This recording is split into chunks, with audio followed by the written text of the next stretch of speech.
Para você que acompanha a NB News, durante recurso extraordinário no STF sobre posse de maconha, o ministro do STF, André Mendonça, votou contra a liberação da maconha para consumo próprio e debateu com o ministro Luiz Roberto Barroso e Gilmar Mendes sobre a questão da descriminalização.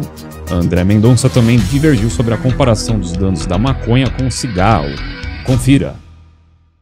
Há uma imagem na sociedade falsa, e isso acho que é unânime de todos já se manifestaram, de que maconha não faz mal. Até se fala em uso recreativo da maconha. Há várias matérias de imprensa, falas nesse sentido. Que não faz mal? Há pessoas que não têm essa dimensão precisa, não é o que nós pensamos. Não, acho que há um certo consenso médico de que algum tipo de dano causa. Talvez menos do que o cigarro, essa é que é a discussão, mas algum tipo de dano causa. Danos sérios e maiores que o cigarro.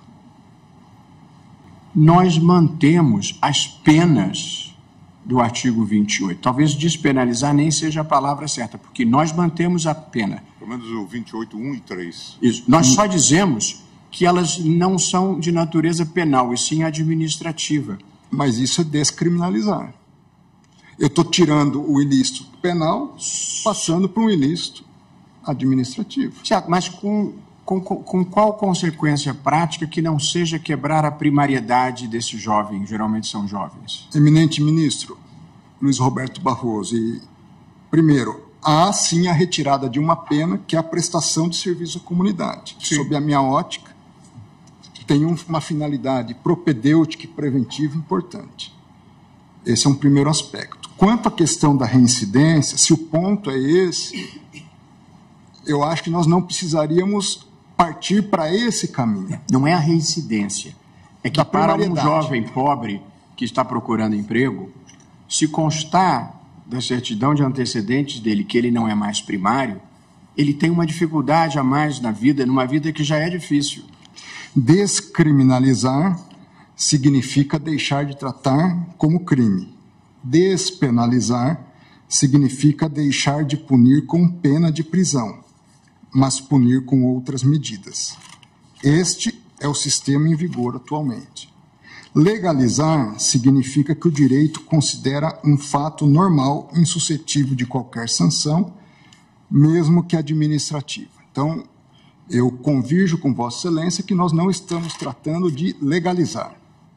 Então, que se extirpe qualquer dúvida a respeito disso. Legalizar ou despenalizar, o Congresso já o fez, pois deixou de tratar como crime. E eu me valho aqui do relatório do deputado Paulo Pimenta, que foi relator da matéria à época. Ele diz, nesse sentido, nos procuramos, no substitutivo, separar usuário ou dependente do traficante. Com relação ao crime de uso de drogas, a grande virtude da proposta é a eliminação da possibilidade de prisão para o usuário dependente, ou seja, despenalizou. Ressaltamos, prossegue ele, que não estamos de forma alguma descriminalizando a conduta do usuário.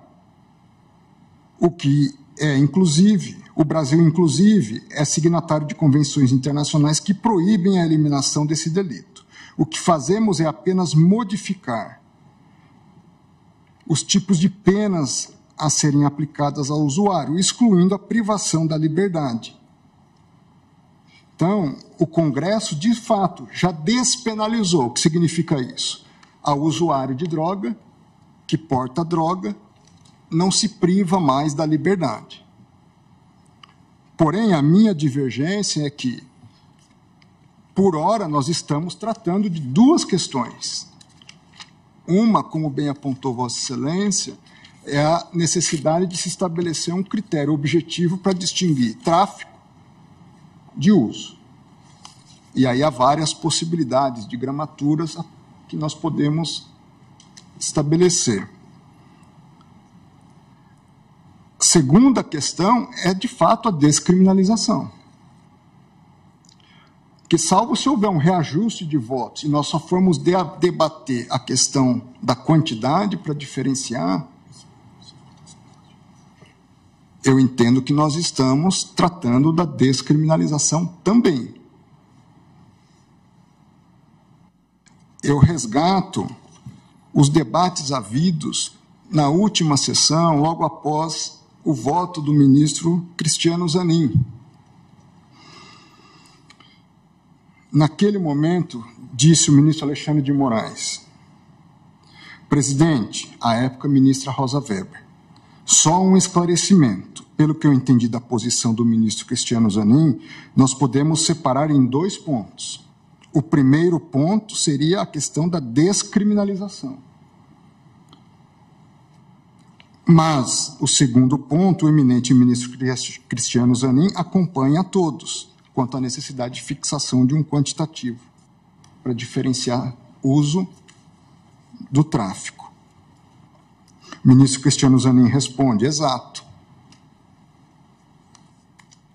Ministro Alexandre, no prosseguimento, ele, ministro Cristiano, não descriminaliza, mas ele separa o usuário de traficante.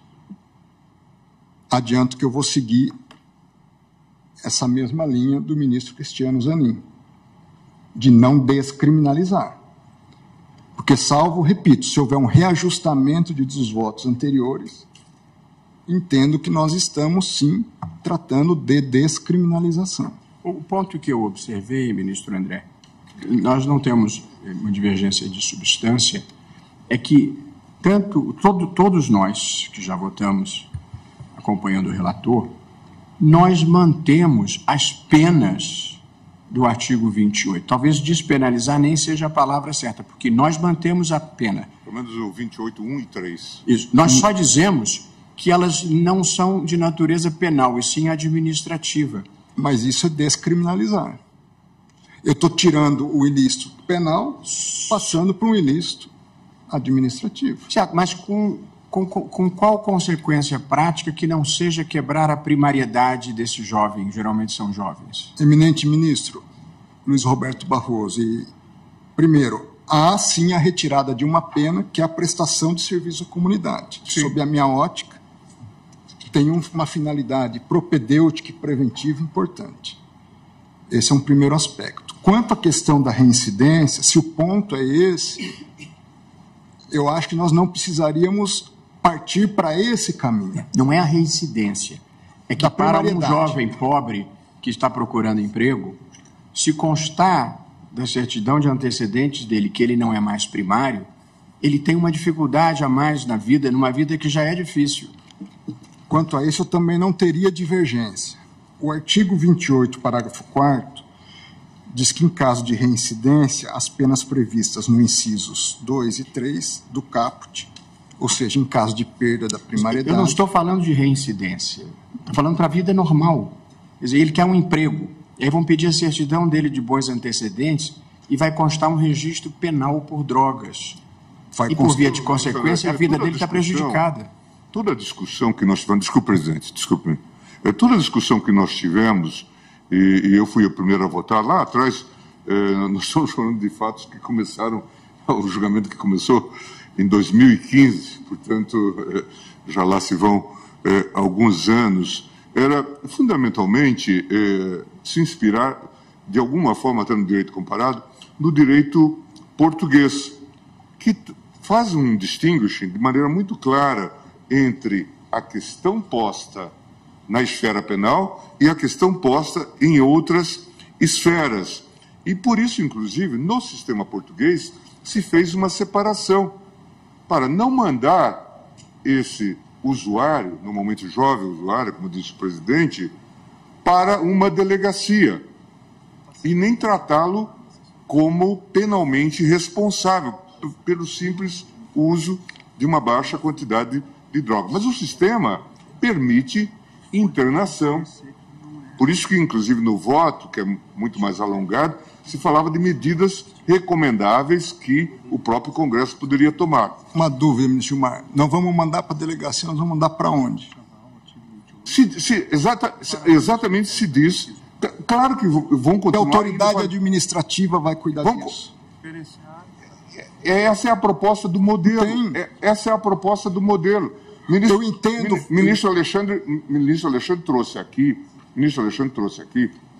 Veja, eu não quero cometer uma interrupção em relação ao seu Imagina, voto. também. Mas o ministro Alexandre trouxe aqui os dados, inclusive em série, de delegacias da capital que adotam critérios díspares. Quanto a isso, eu estou extremamente de acordo a tudo. E para considerar alguém como usuário ou traficante, produzindo, portanto, isso é maléfico. uma papel que resulta aqui. A proposta é dizer, aquele que for usuário, ele precisa de tratamento. Nós temos um usuário de drogas leves, que deve ser advertido, eventualmente diálogo com a família. Nós temos usuários que podem precisar de internação. E por isso o sistema permite, por isso também se faz aqui um apelo ao legislador para que se faça até a internação, tratamento.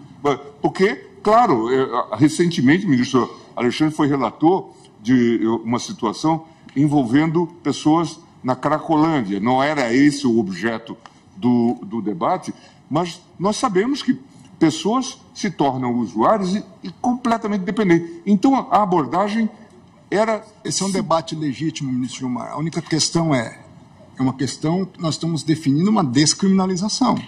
Pelo menos sejamos honestos em admitir isso.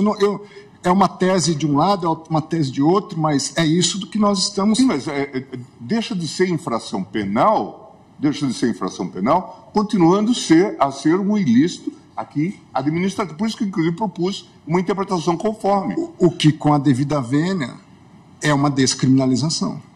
Porque, assim, porque a palavra, ela produz um efeito, ministro André. Pois não, perdão, ministro. É só uma questão, talvez seja menos uma questão semântica e mais uma questão de percepção.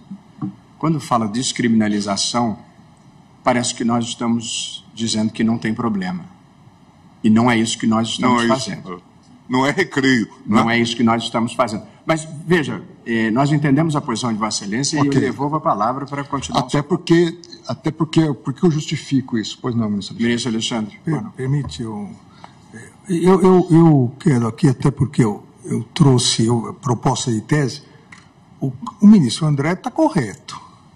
Nós não estamos legalizando, ou seja, dizendo que não poderá haver consequências, mas nós estamos descriminalizando. Então, é importante o debate, a minha posição é contrária do ministro André, mas eu preciso me manifestar nesse sentido, porque o primeiro item da minha tese é exatamente isso, não tipifica o crime previsto no artigo 28. Isso. Então, nós não estamos legalizando, como o presidente disse. Com o que eu concordo. Mas estamos descriminalizando. Não é mais crime. Ou seja... É um ilícito, mas não é crime. Não é crime. Não é um ilícito criminal. Não é crime. Mas estamos mantendo como ilícito administrativo, podendo o legislador, inclusive, fazer todo um tratamento, e daí a necessidade de que as autoridades de saúde pública passem a focar essa temática. Ministro André e ministro Alexandre, é fato que tecnicamente a gente está descriminalizando. Tanto que eu falei, nosso problema é um pouco mais de sonoridade das palavras. Ao falar descriminalizar, gera-se a confusão que eu tentei desfazer ao início.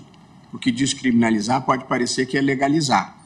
Então, nós estamos dizendo que deixa de ter uma sanção penal e passa a estar sujeito a medidas administrativas. Ok. Esse é o fato. Eu acho que os votos caminharam na sua maioria, salvo o ministro Zanin nesse sentido. Mas essa questão é importante pelo seguinte, ao descriminalizar, a polícia não pode entrar no domicílio de alguém que esteja com maconha para uso próprio, porque não é flagrante delito mais. Então é importante isso, para quem nos ouve saber qual a consequência. O que também, ao seguir, se a maioria seguir a questão colocada pelo ministro Gilmar, o que também não permite que a pessoa fume maconha dentro do cinema. Não. Então, são coisas diversas. Agora, a polícia não poderá invadir domicílio legalmente, como pode no caso de ser crime, estar em depósito crime, não será mais flagrante delito.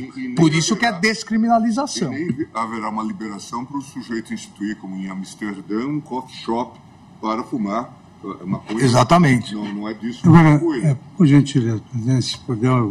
Ministro Gilmar, então Vossa Excelência está mudando a natureza da infração de infração penal para ilícito administrativo. Vossa Excelência se referiu ao legislador fazer a conformação de como é que se vai proceder com relação ao usuário, se vai ter tratamento, adverte, faz uma audiência para... Agora, Vossa Excelência não fixa a quantidade. Não fixa? Fixa. A quantidade nós convergimos, em princípio, para 60 gramas. É isso que está na mesa por enquanto. Isso. Não. Houve tanta discussão sobre isso que nós ficamos de fazer ajustes. O ministro Alexandre trouxe considerações do ministro Barroso, que minha proposta era 100. Se inspirou até na Constituição do ministro. E aqui eu só queria chamar a atenção... Que é na Espanha. Que aqui tem recomendações para o CNJ para tomar providências quanto ao juízo competente em relação a essa matéria, que não seria, nesse caso, juiz penal, mas um juiz civil, e também medidas relativas ao SUS, para tratar o tema no contexto da saúde pública. Ministro André, Vossa Excelência tem a palavra. Desculpe, ministro. Não, isso para mim... Pois não, ministra Carmen. Não, eu sei que cada um... Isso só fala da qualidade do seu voto. E não deixa que Vossa Excelência comece o voto. Mas eu não iria abordar isso, mas nos últimos dias a terminologia ficou no ar para mim. Pois não, ministra Carmen. Não apenas porque Vossa Excelência fez uma indagação ao senhor presidente sobre as consequências de ilícito penal para um ilícito civil, que seria, por exemplo, só a reincidência. Não. Apenas também trazendo uma chega ao que o presidente já respondeu, o ministro relator também. Por exemplo, com base na caracterização do artigo 28 da Lei 11.343 como ilícito penal, a jurisprudência do Supremo se firmou no sentido de que haveria caracterização da posse como falta grave para aquele que, mesmo que já esteja num regime semiaberto ou num regime aberto, como é falta grave, isto importa para outros dados da vida dele. Isto tem importância e foi jurisprudência nossa que firmou isso. Apenas para essa... Agradeço, ministra Carmen, e até para trazer alguns esclarecimentos sobre esse ponto, é uma questão, vamos dizer assim, um pouco lateral no meu voto, mas importante de abordar. O STJ tem um compilado de jurisprudência sobre a lei de drogas. No item 7 desse compilado, ele diz que as contravenções penais puníveis com pena de prisão simples não geram reincidência, mostrando-se, e a partir disso, mostrando-se desproporcional, portanto, desproporcional que condenações anteriores pelo delito do artigo 28 da Lei 11.343 configurem reincidência, uma vez que não são puníveis com penas privativa de liberdade.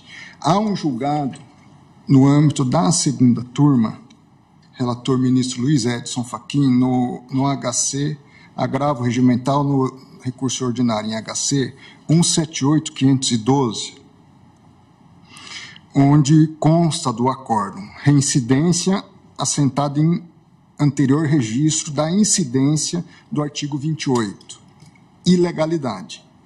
Então, já por maioria, eu fui vencido, eu, ministro Cássio, nesse julgamento, mas até em função do estudo que fiz para o presente julgamento, eu entendo, adianto, que essas questões todas nós poderíamos salvaguardar, independente de declarar a inconstitucionalidade do artigo 28. Ou seja, o único efeito que eu entendo plausível dessa reincidência seria para fins da própria nova aplicação no âmbito do artigo 28. Não poderia ter nenhum outro efeito, além de, olha, eu apliquei uma prestação de serviço à comunidade, uma medida educativa, eu faço um reforço dessas medidas em caso de reincidência.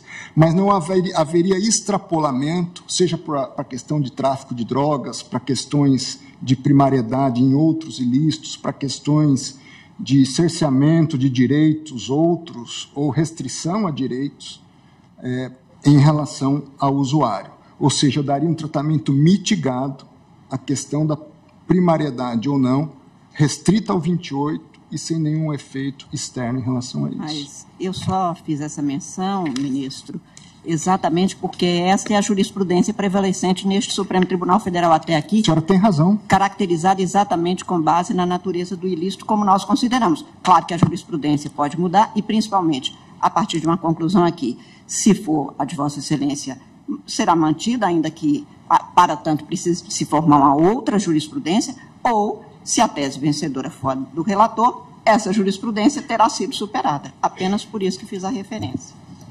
Bom, agradeço imensamente, porque esses esclarecimentos acho que não só me ajudam na delimitação do objeto do meu voto e da matéria tratada, mas ajudam a sociedade a também compreender o que nós, de fato, estamos tratando hoje.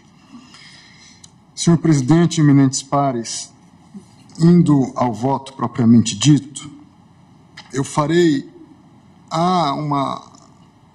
uma imagem na sociedade falsa, e isso acho que é unânime de todos já se manifestaram, de que maconha não faz mal. Até se fala em uso recreativo da maconha. Há várias matérias de imprensa, falas nesse sentido. Que não faz mal? Há pessoas que não têm essa dimensão precisa, não é o que nós pensamos. Não, acho que há um certo consenso médico de que algum tipo de dano causa. Talvez menos do que o cigarro, essa que é a discussão, mas algum tipo de dano causa. Danos sérios e maiores que o cigarro. Ao mesmo tempo, eu entendo que isso é importantíssimo para nós melhor delimitarmos a quantidade. Conforme a gradação dos riscos à saúde, eu também tenho que melhor mensurar a questão da quantidade.